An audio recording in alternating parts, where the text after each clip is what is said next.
और किसान कल्याण मंत्री महोदय को अनुरोध करता हूं कि वह हमें मार्गदर्शन दें। और इसके साथ अब मैं बामनिकम एवं CNRI के तरफ से वेबएक्स कॉन्फ्रेंस में आमंत्रित करता हूं। Honourable minister sir. नमस्कार, मेरी आवाज सुन पा रहे हैं? बिल्कुल सर। आज के इस अवसर पर हम सबके मध्य अध्यक्ष के रूप में विराजमान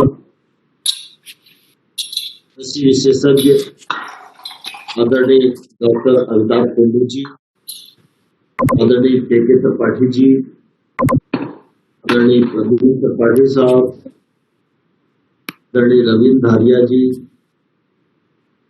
आदरणीय डॉक्टर HP सिंह जी, आदरणीय विनोद आनंद जी, प्रोफेसर डॉक्टर स्नेहा कुमारी जी और इस अवसर पर जुड़े सभी पदाधिकारीगण, मीडिया के साथी और उपस्थित सज्जनों, मुझे बहुत प्रसन्नता है कि आज वैकुंठ मेहता राष्ट्रीय सहकारी प्रबंध संस्थान ने ग्रामीण स्वयं सेवी संस्थाओं के परिसंघ के साथ मिलकर कृषि सुधार बिलों से संबंधित इस परिचर्चा का पहला आयोजन किया है। इसके लिए मैं संगठन के आयोजन से जुड़े पदाधिकारियों के प्रति हृदय से बहुत बहुत धन्यवाद करता हूं। आप सबका इस मौके पर आभार प्रकट करना चाहता हूं। मुझे खुशी है इस अवसर पर आपसे रूबरू होते हुए। जब वैकुंठ मेहता जी का नाम आता है तो निश्चित रूप से मन में स्वाभाविक रूप से आदर उत्पन्न होता है। वैकुंठ मेहता जी बहुत अच्छे समाजसेवी थे, सार्वजनिक जीवन से जुड़े थे, सरकार और सरकार से बाहर भी अनेक संस्थाओं की स्थापना, संचालन और उनके बीजारोपण करने का श्रेय वैकुंठ मेहता जी को है। और आज उनके नाम से जुड़े हुए इस संस्थान के माध्यम से भारत सरकार द्वारा लाए गए कृषि सुधार बिलों की चर्चा की जा रही है। यह निश्चित रूप से सामयिक भी है और यह समय की जरूरत भी है। हम सब भारतवर्ष के नागरिक हैं। हमारा देश बड़ी जनसंख्या वाला देश है। हमारे देश की अपनी ताकत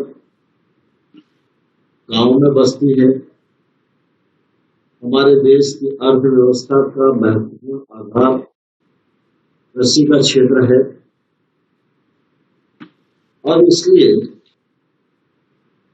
हमारे देश की ताकत और अर्थव्यवस्था, इस पर हम सब लोगों का ध्यान केंद्रित रहे, यह निश्चित रूप से शुभ संकेत भी है और हमारी अनिवार्यता भी है। मुझे प्रसन्नता है जब जब देश पर संकट आया तब तक हमारे गांव की परंपराओं में, गांव की अर्थव्यवस्था में ऐसी प्रतिकूल परिस्थिति में अपनी प्रासंगिकता को सिद्ध किया। कोविड-19 के दौरान भी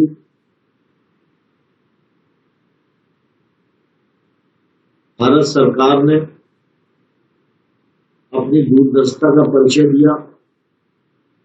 प्रधानमंत्री नरेंद्र मोदी जी ने अनेक साहसिक कदम उठाए जिससे कोविड के संकट पर नियंत्रण करने में सफलता की ओर प्राथमिकता के साथ बढ़ रहे हैं। हमारे विज्ञान और हमारे वैज्ञानिकों की ताकत हमेशा से स्वीकार योग्य रही है और आज सारा देश और दुनिया इस बात की साक्षी है। जब लोग वैक्सीन के बारे में सोच रहे हैं, उस समय हिंदुस्तान ने वैक्सीन का निर्माण भी किया और वैक्सीन का उपयोग भी सफलतापूर्वक प्रारंभ हो गया है। इसलिए इस अवसर पर वैज्ञानिकों को भी मैं बधाई देना चाहता हूं। कोविड संकट के दौरान जब पहला लॉकडाउन हुआ, उस समय किसान की फसल खेत में कटाई के लिए खड़ी थी। मजदूरों का संकट था, देश में आवाजाही बंद थी, फसल कट जाएगी तो कहाँ रखी जाएगी, इस बात का संकट था। कटाई के बाद फसल का उपार्जन हो सके, सरकारी खरीद हो सके, फसल वेयर हाउस तक पहुंच सके, ये बड़ी कठिनाई दिखाई देती थी उस समय। लेकिन मुझे इस बात का गौरव है, जहां प्रधानमंत्री नरेंद्र मोदी जी ने कृषि के क्षेत्र को आवश्यक छूट प्रदान करने का निर्णय किया, वहीं हमारे किसान भाइयों और बहनों ने के चलते भी फसल कटाई का काम पूरा किया। बम्पर फसल की पैदावार हुई और गत वर्ष की तुलना में अधिक एमएसपी पर खरीद करने का भी काम इस दौरान हुआ। इस ऋतु की फसलें हो चाहे खरीद की फसल हो, वह भी गत वर्ष की तुलना में अधिक बुआई हुई। यह निश्चित रूप से हमारे किसान की ताकत है और उसने अपनी प्रतिकूल परिस्थिति में भी प्रासंगिकता को सिद्ध करने का काम किया। इसलिए आज जब हम देश के बारे में सोचते हैं, देश को आगे बढ़ाने के लिए समग्र विकास और संतुलित विकास की कल्पना को साकार करना यह आवश्यक है।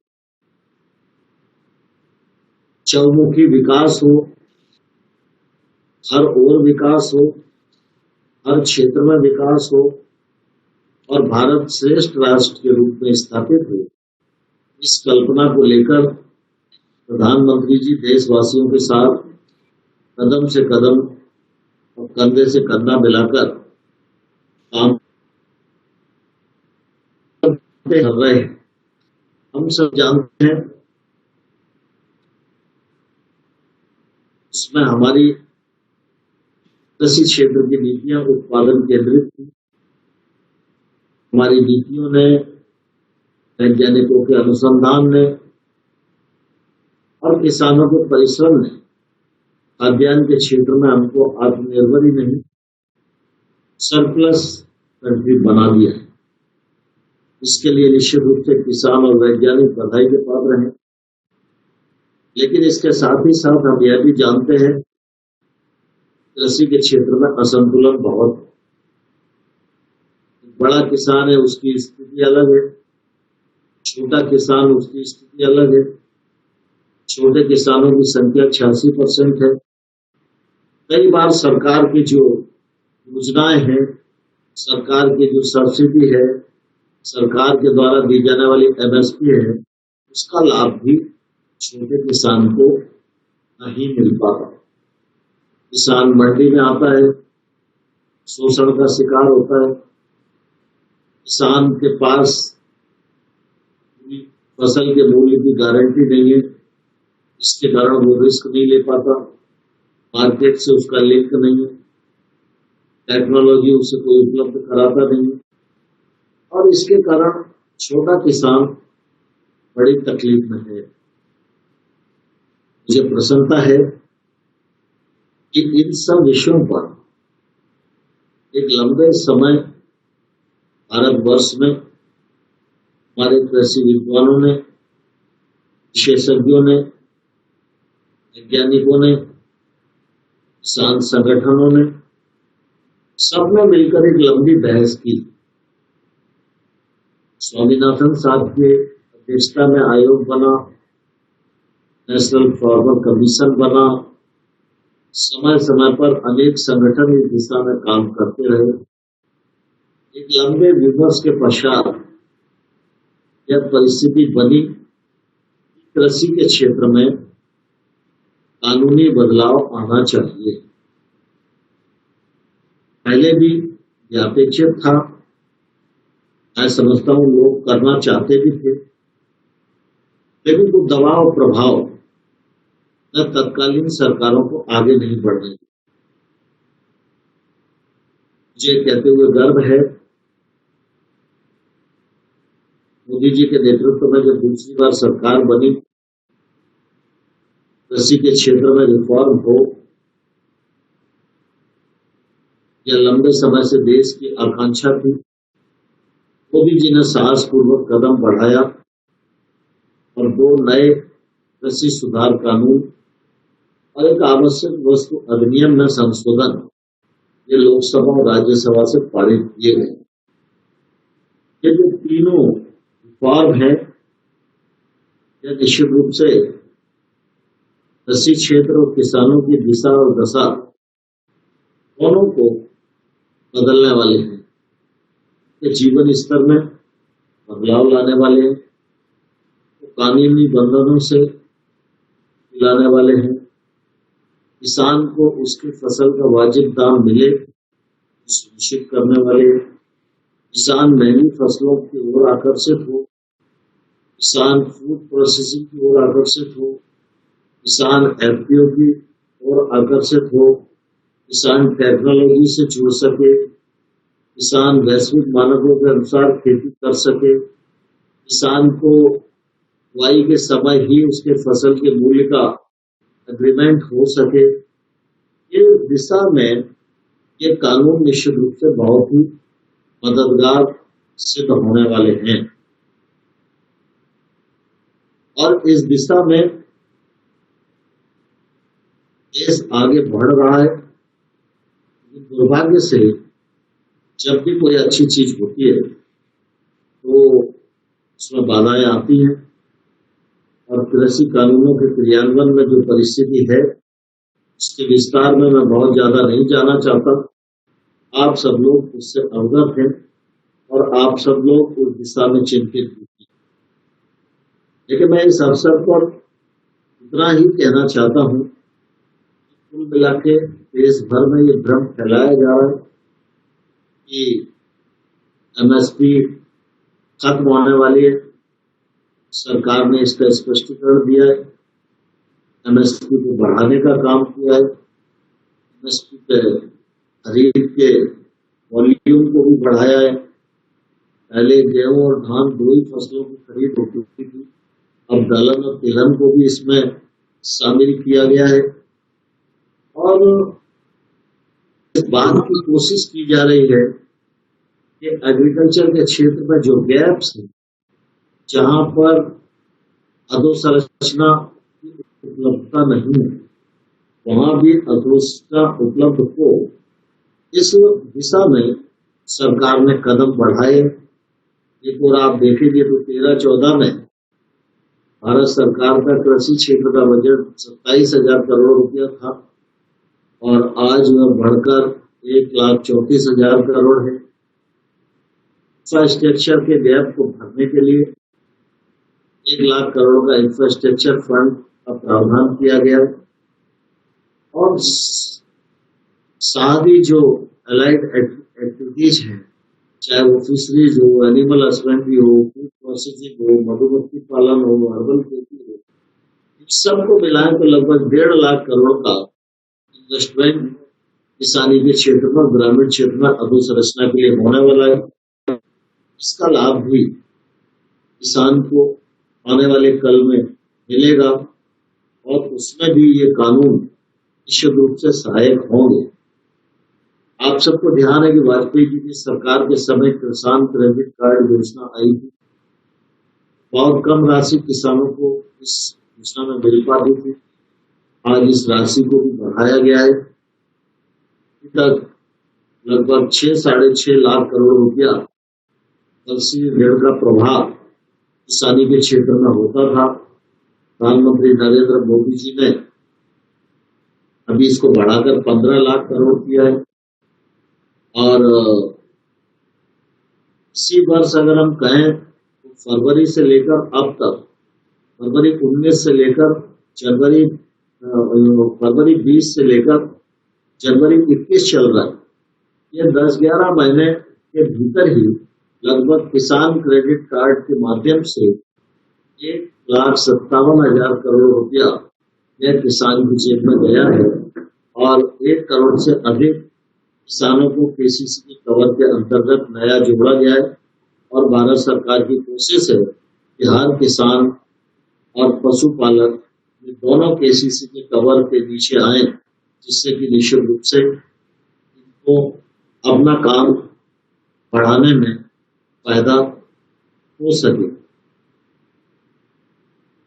छोटे किसान इस प्रकार से खेती कर सके, इसलिए 10,000 नए एफपीओ बनाने का काम प्रारंभ किया गया है। इस पर भारत सरकार 6,850 करोड़ रुपया खर्च कर रही है। और यह भी किसानी के क्षेत्र में निश्चित रूप से एक बड़ा काम होएगा। प्रोसेसिंग की दृष्टि से भी सरकार ने अनेक योजनाएं प्रारंभ की है और एक अलग से ही प्रोसेसिंग मंत्रालय बनाया है, जिसमें ऑपरेशन ग्रीन योजना प्रारंभ की है और इस योजना के माध्यम से प्रोसेसिंग को बढ़ाने का काम किया जा रहा है। मैं इस अवसर पर यह कहना चाहता हूं कि कुल मिला के आप सब लोगों की चिंता का परिणाम है कि जिस फलस्वरूप आज ये कृषि सुधार बिल या अनेक प्रकार की योजनाएं भारत सरकार ने प्रारंभ की है, का पूरा उपयोग कृषि के क्षेत्र में हो। इस मामले में भी निश्चित रूप से आप सबको लोगों का योगदान आज भी आवश्यक है और अनिवार्य है। और मुझे प्रसन्नता है कि आप सब लोग इस दिशा में चिंतित भी हैं, विचार विमर्श भी कर रहे हैं। और आज का यह जो सेमिनार आयोजन हो रहा है, सेमिनार में विभिन्न वक्ताओं के विचार आएंगे, इस समसामयिक विषय पर होंगे और ये विचार समाज के सामने भी आएंगे। तो आज जिन लोगों को कुछ गलतफहमियां हैं, गलतफहमियों को भी दूर करने में आपके विचार मददगार होंगे। और अगर विषय को न्यायालय के समक्ष जाना है तो मैं समझता हूँ न्यायालय को भी स्पष्टता करने में आप सबका विचार सदुपयोगी होगा, ऐसा मैं इस अवसर पर मानता हूँ। आप सबको हृदय से बहुत बहुत इस मौके पर धन्यवाद देता हूँ और आपको शुभकामनाएं देता हूँ। जो निष्कर्ष आएंगे आनंद जी सरकार को भी अवगत कराएं, ये मेरी अपेक्षा रहेगी। और उसमें से हम लोग कर सकते हैं उस पर भी सरकार जरूर विचार कराएगी। नवीन त्रिपाठी जी ने एसपी पर एक अच्छी निर्देशन प्रस्तुत किए।